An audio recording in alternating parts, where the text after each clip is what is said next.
Hey guys, welcome back to my channel. I'm looking a little bit weird today, obviously. So this is my new look. I'm going for like a two-tone face. Basically what I filmed for you today is a makeup mistakes you must avoid at all costs video. So hopefully you figured out. This here is meant to be my good side, hopefully. And then this here is the bad side. I'm not going to go into some big disclaimer about, you do makeup your own way, there's no rules to makeup, everybody already knows that. But if you really want a disclaimer, I will put one in the description box down below so you can read it if you want to, but I'm not going to mar this intro with it. I've tried to keep this video more serious rather than funny. You know how there's a lot of makeup do's and don'ts videos that are just so extreme, nobody would ever do their makeup like that? Well, I've tried to make this a little bit more informative, so this looks hideous in my opinion, but I do see this a lot on so many people. Whereas on this side here, I think it's much more flattering and the techniques I've used will give you a better result no matter what you look like. So keep on watching if you want to make sure that you never look like this, and if you'd like to make your makeup look a little bit more like this. So the first do is to make sure you prep your skin properly before you apply your foundation. I'm personally not a fan of primers, so I'm just going to use my moisturizer. I will link it down below for you. I'm applying it very gently with a clean finger all over my face. I'm going to let it soak into my skin for about 3 to 5 minutes before I apply my foundation. So a don't would be, do not use the wrong color foundation. That is kind of an obvious one, but so many people insist on using the wrong color foundation. This one is kind of a double don't as well. Do not rub your foundation into your skin.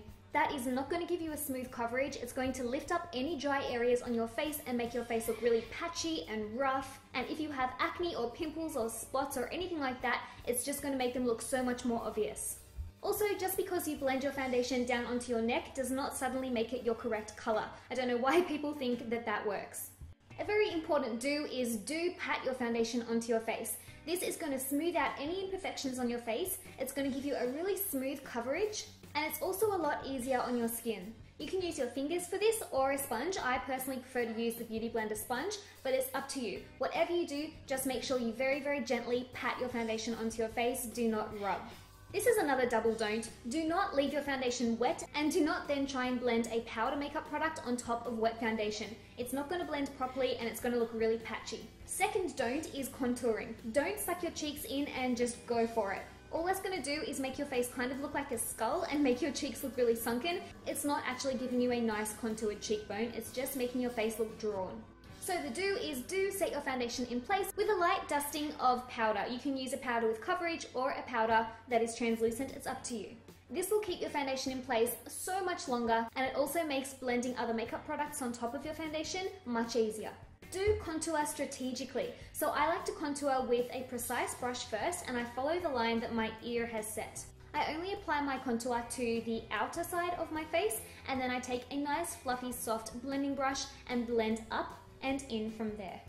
That's going to make it look like you have a beautiful, full, angled cheekbone and not like your face is hollow. Don't blend your blush, that's really hard to say by the way, in too far near the nasolabial fold, which is the smile lines that you have on your face. That's going to kind of make it look like you have a skin rash, and it's just not going to look like blush. When you're applying blush, you want to apply it very minimally and add more as you go. I would apply it to the center of the apples of the cheeks, and then whatever is left on your brush, blend it up and away to nothing. Okay, here's a pretty big don't. Don't just contour your nose for the sake of it without putting any real effort into it. I see so many people just grab a contour shade and go right down the side of their nose. That is literally just going to make your nose stand out more, and to be honest, it's a nose that already stands out. If you just contour straight down either side of your nose, you're just going to make your nose look wider. So if you do want to contour your nose, do it strategically.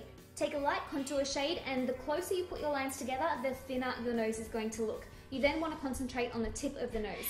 This video isn't a video on how to contour your nose, but I have done 2 videos specifically on how to contour your nose, so I will link them in the description box down below for you, and I'll also put a card in the top right hand corner there. Alright, moving on to eyes. Don't apply a shimmer all over your eyelid, especially if you have hooded eyes. This is just going to make your eyes look really crepey. If you have any fine lines, it's going to make them so much more obvious, and it just doesn't look very flattering at all. It can make your eyes look really puffy as well. What you want to do is use a light neutral shade all over the lid, and preferably a matte shade. This is going to create depth and make your eyes appear bigger. Do not apply your eyeshadow directly into your crease. This is fine if you have quite large eyelids with a big mobile lid, but if you have somewhat hooded eyes, this is not going to look over flattering at all. The only thing you're going to achieve by applying your eyeshadow directly into the natural crease of your eye is make your eyes look smaller and a little bit beady and possibly even droopy.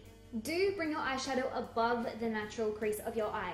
If you have a low eye fold like I do, chances are you have hooded eyes. If this is the case, you want to apply your eyeshadow into the hollow or the socket of your eye rather than your actual crease, if that makes sense. We want to create the impression that our crease is higher than what it is. That's going to make your eyes look bigger, more open, and more awake. Okay, another don't comes to winged liner. So don't create a chunky tick on the outside of your eye. I know winged liner can be super difficult, so if you need to, use one of my tricks from my eyeliner tutorial to get a beautiful, elegant, long, flattering wing. The point of winged liner is to elongate the eye, not shorten it. So if you do want to do a winged liner, try one of my tricks from my winged liner video, and that will make it super easy for you to get a beautiful, long, elongating winged eyeliner. Again, this will just make your eyes look much bigger and more defined.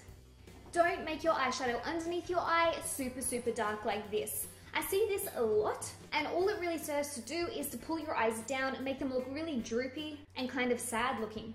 Try and stick with a matte shade and something not too dark unless you're going to balance it out with a darker shade on the top eyelid. By doing it this way, you're going to add depth and shadow to your eye, but you're not going to drag your eyes down. When it comes to pencil eyeliner, don't just go around your eyes in one big raccoon circle. Again, it just makes your eyes look a little bit droopy, and it's not particularly flattering. Personally, I like to apply my pencil eyeliner on the waterline of my eye, as I think this again elongates the eyes and it defines them. Alright, the next don't would be brows. You want to avoid filling your brows in too dark and filling them in like block brows. And by block brows, I mean that really heavy inner corner of the brow. See how the inner corner of my brow right now, it's very harsh. This is going to make your eyes look very close together, and it's going to drag your brow bone down and make your eyes look smaller and more hooded.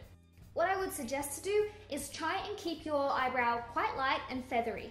So I focus on filling in the outer third of my eyebrow and leaving the inner corner of my eyebrow sparse. Again, it just kind of opens your whole eye area up and it creates a beautiful gradient eyebrow.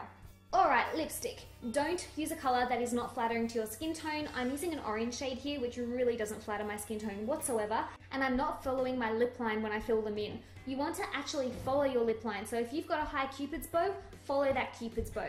It's kind of straightforward, but it does make a difference in how plump your lips look.